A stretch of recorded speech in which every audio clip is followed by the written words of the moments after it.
নিষেধাজ্ঞার বেড়াজাল যতই শক্ত হোক, পথ খুঁজে নিতে যেন ওস্তাদ কিম জং উন। যুদ্ধ আর ক্ষেপণাস্ত্র ফেলে এবার আলোচনায় উত্তর কোরিয়ার এক ভিন্ন কৌশল, যা দেখে বিশ্ববাসীর চোখ কপালে। দেশের তথ্য প্রযুক্তিতে দক্ষ কর্মীদের বিদেশি প্রতিষ্ঠানে চাকরিতে বৈদেশিক মুদ্রা আয় করছে পিয়ংইয়ং, আর সেই অর্থের একটি অংশ নাকি ব্যবহার হচ্ছে দেশটির ক্ষেপণাস্ত্র ও পারমাণবিক কর্মসূচিতে। এমন অভিযোগ তুলেই নতুন করে সতর্কবার্তা দিয়েছে যুক্তরাষ্ট্র সহ পশ্চিমা বিশ্বের একাধিক দেশ। তবে কি এতটাই দক্ষ তরুণ রয়েছে উত্তর কোরিয়ায়, যারা ঘরে বসে পশ্চিমা দেশগুলোর কারি পয়সা নিজের করে নিচ্ছে?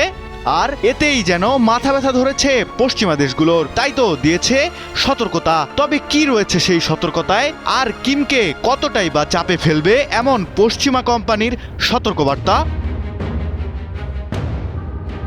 মূলত উত্তর কোরিয়ার কিছু আইটি কর্মী ভুয়া পরিচয়, জাল নথি এবং কখনো কখনো কৃত্রিম বুদ্ধিমত্তার সহায়তা নিয়ে বিশ্বের বিভিন্ন প্রতিষ্ঠানে অনলাইন ফ্রিল্যান্সিং ও নিয়োগ প্ল্যাটফর্মে বিদেশি নাগরিকের ছদ্মবেশে রিমোট চাকরি নিচ্ছে। আর এসব কর্মী প্রায়শই উত্তর কোরিয়া, চীন, রাশিয়া এবং দক্ষিণ পূর্ব এশিয়ায় অবস্থানরত তাদের সহযোগীদের সহায়তায় ল্যাপটপ ফার্ম তৈরি করে। পরে এসব ফার্মে কোম্পানির দেওয়া ডিভাইস রাখা হয়। এরপর উত্তর কোরীয় কর্মীরা ভিপিএন এর মাধ্যমে দূর থেকে ব্যবহার করে, ফলে তাদের পরিচয় আর প্রকাশ্যে আসে না।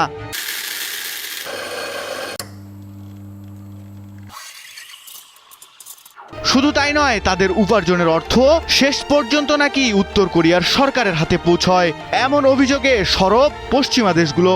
তাই তো যুক্তরাষ্ট্র, দক্ষিণ কোরিয়া, জাপান, অস্ট্রেলিয়া সহ বেশ কয়েকটি দেশ ইতোমধ্যেই যৌথ বিবৃতি দিয়েছে। বিবৃতি দিয়ে পশ্চিমা দেশগুলো বলছে, তরুণদের উপার্জিত অর্থ আন্তর্জাতিক নিষেধাজ্ঞা এড়িয়ে বৈদেশিক মুদ্রা সংগ্রহে সহায়তা করছে।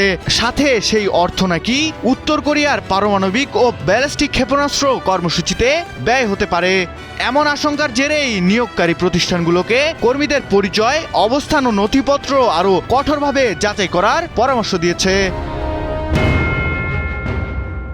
এসব কারণে মার্কিন বিচার বিভাগ ইতোমধ্যেই এমন কয়েকটি নেটওয়ার্কের বিরুদ্ধে ব্যবস্থা নিয়েছে, যাদের বিরুদ্ধে উত্তর কোরীয় আইটি কর্মীদের ভুয়া পরিচয়ে চাকুরি দেওয়ার অভিযোগ রয়েছে। শুধু কি তাই, তদন্তে দাবি করা হয়েছে এভাবে কয়েক মিলিয়ন ডলার আয় করেছে এসব ভুয়া কর্মী। আর শেষ পর্যন্ত উত্তর কোরিয়া সরকারের কাছেই পৌঁছেছে এসব অর্থ। তবে এসব অভিযোগ পুরোপুরি অস্বীকার করেছে উত্তর কোরিয়া। রাষ্ট্রীয় সংবাদ মাধ্যম KCNA পিয়ংইয়ং দাবি করেছে, যুক্তরাষ্ট্র ও তার মিত্ররা রাজনৈতিক উদ্দেশ্যে উত্তর কোরিয়ার ভাবমূর্তি ক্ষুণ্ণ করার চেষ্টা করছে। সাথে এসব অভিযোগ পুরোপুরি ভিত্তিহীন বলে জানায়।